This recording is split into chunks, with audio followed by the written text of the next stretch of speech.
à nos autorités du Niger qui rejoignent le Burkina Faso en interdisant les chaînes de propagande et de désinformation de l'OTAN, notamment française.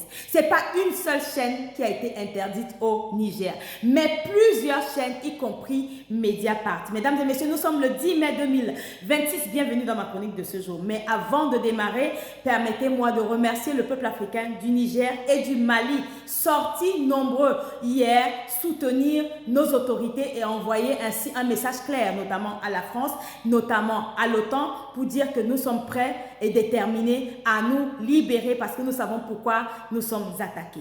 Donc, mesdames et messieurs, le Niger a frappé fort. Ce n'est pas une seule chaîne, plusieurs chaînes. LCI, TRO 24, Radio Fausse Information, Mediapart même a été interdit. Pourquoi?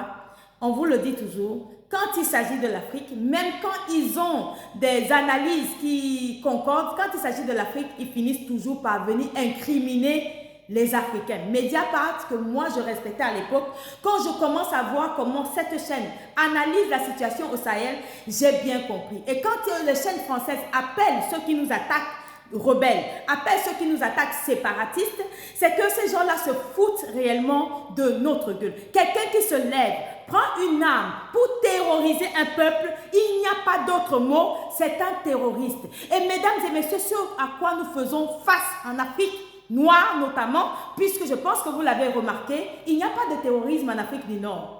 Nous faisons face à une guerre raciale déjà pour commencer, qui est coordonnée par ceux qui sont au nord de notre continent, qui aident les Occidentaux et ceux qui sont au Moyen-Orient à verser le sang des Africains pour recoloniser nos terres. Mesdames et messieurs, nous ne faisons pas face à des rebelles. Nous ne faisons pas face à des djihadistes. Je tiens à le rappeler pour ceux qui ne comprennent pas toujours le djihadisme, guerre sainte, islam et j'en passe. Le Mali notamment et le Niger, plus de 90% de la population est musulmane. Le Burkina Faso, 50 ou 60%.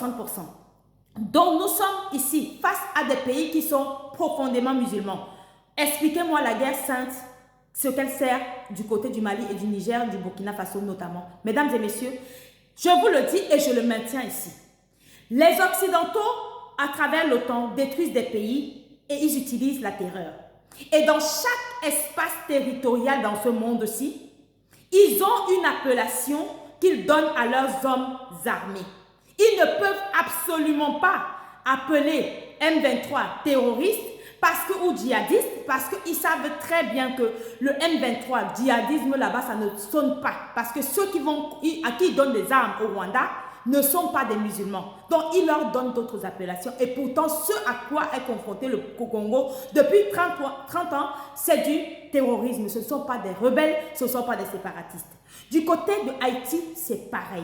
Ce ne sont pas des gangs, c'est du terrorisme. Donc, quand les chaînes de propagande occidentales utilisent des appellations fallacieuses pour essayer d'adoucir l'image de ceux qui versent le sang des Africains, ils se rendent complices de la mort des Africains. Et puis vous, Africains, nous, Africains, personne n'a le droit de nous dire comment nous devons appeler ceux qui nous tuent, qui versent notre sang.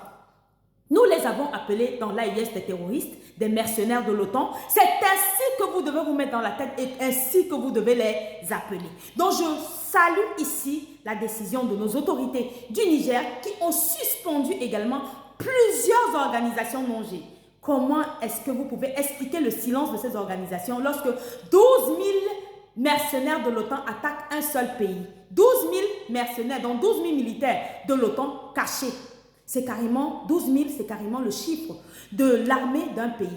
Ils ferment la bouche. Mais lorsque nous avons attrapé leur allié, M. Tal, au Mali, qui a organisé la mise à terre de notre digne fils, Sadio Kamara, les voilà sortis. On a enlevé, des hommes encagoulés ont enlevé un propre sang.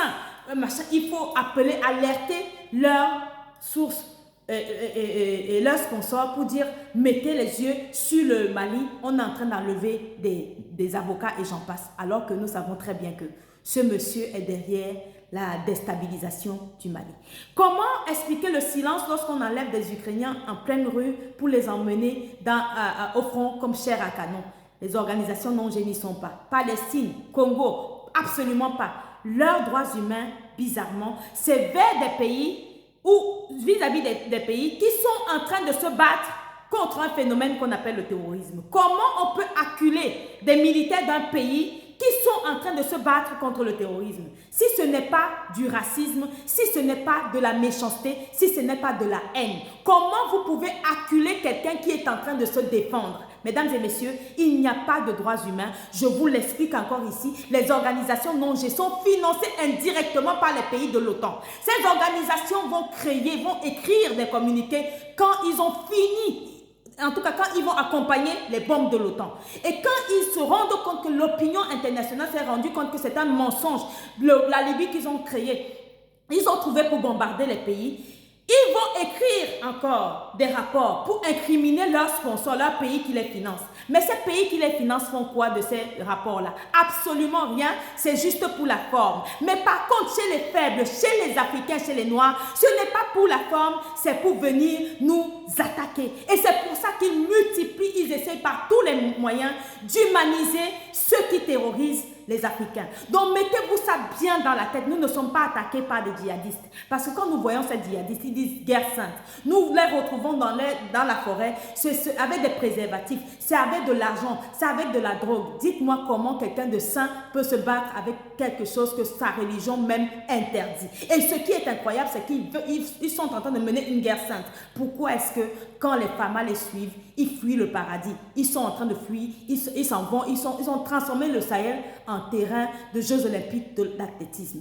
Donc mes frères et sœurs, nous faisons face, et mettez-vous ça bien dans la tête, à la terreur, à la recolonisation de nos terres. Parce que ceux qui réclament notre terre au nord du Mali sont des gens qui sont clairs de peau, blancs de peau. Et ce sont des gens venus d'Arabie, d'accord? Et qui sont minoritaires au nord du Mali. Et qu'est-ce qui nous dit aujourd'hui? Que si nous asseyons avec eux pour discuter avec eux soi-disant, ils vont aujourd'hui, on va leur donner cette terre et demain, ils ne vont pas nous rejeter, réclamer encore pire. L'accord d'Alger a été signé avec les démocratiquement élus. Ces véreux du Mali qui ont vendu le Mali. Mesdames et messieurs, ce sont ces mêmes terreaux qui violaient cet accord sous la domination française et l'ONU au nord de notre pays. Mesdames et messieurs, nous avons un devoir, c'est de défendre notre terre. Nous avons un devoir, c'est d'enlever la honte sur les générations qui vont à venir, qui vont arriver. Parce que nous faisons face à la recolonisation de nos terres. Une ethnie qui est minoritaire dans un coin ne peut pas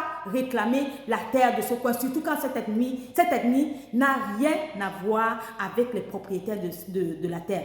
Je tiens à vous le rappeler et je le dis ici solennellement, le Mali est une terre noire. Tous ceux qui sont clairs de peau, qui se sont retrouvés au Mali, sont venus d'ailleurs. Donc il est inadmissible que jusqu'aujourd'hui, nous soyons encore combattus sur notre terre alors que nous avons déjà assez cédé. Je ne suis pas pour ceux qui sont clairs de peau qui se battent à nos côtés. Ils ont tout à fait le droit d'être là. Mais tous ceux qui essayent de nous faire croire qu'ils sont chez eux, chez nous, nous avons un seul devoir de leur dire que nous vous avons donné la place, mais restez là où vous êtes. Parce que l'enfant africain aujourd'hui est debout. Donc bravo à nos autorités. Il est inadmissible de laisser les balles de l'ennemi traîner dans notre camp en période de guerre. Et ces balles de l'ennemi, ça s'appelle les chaînes de propagande occidentales. Et vous l'avez vu, sont en train de veiller à adoucir l'image des terroristes en les appelant rebelles, séparatistes et j'en passe. Nous faisons face au mercenariat de l'OTAN à travers un alibi, le terrorisme. Donc, mesdames et messieurs, ce n'est que de ça dont il s'agit. Merci beaucoup.